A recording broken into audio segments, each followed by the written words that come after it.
कृष्णा, आज के बाद हम तोरा से ना मिल सकतानी। एकर वजह गांव समाज में तोहार छवि बा। तू समझा कहा ना हम का कहल चाहतानी। ऐसे ही हमनी दोनों की जिंदगी एक जैसे ना बा। हमनी दोनों कभी एक ना हो सकतानी। हमनी के बारे में तोहरा ना पता बा कि लोग का कहेला हमरा के तोहरा के लेके। काहे कि तोहार जिंदगी हमार जिंदगी से बहुत अलग बा।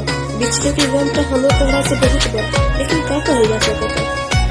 आसमान जमीन एक बन जा। घाव जुदाई के दे दिहलो दिल में, हंसत जिंदगी के डललू मुश्किल में।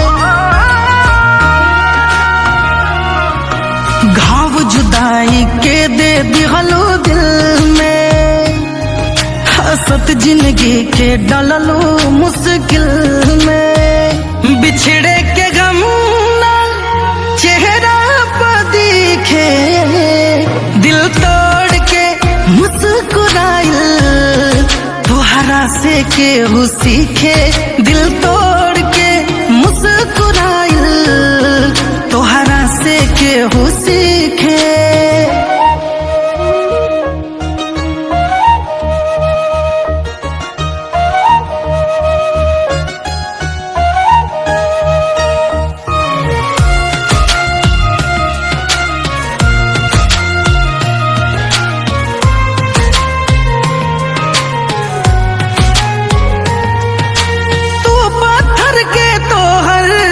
दिलब पत्थर के पल भर में मुकार गइलू वादा करके।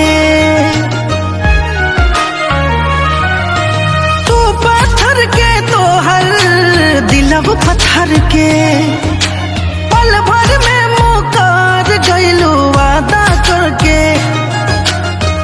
जान गईन प्यार यहाँ पैसा पबी के, और दिल तोड़ के मुस्कुराइल तोहरा से केहू सीखे। दिल तोड़ के मुस्कुराइल तोहरा से केहू सीखे।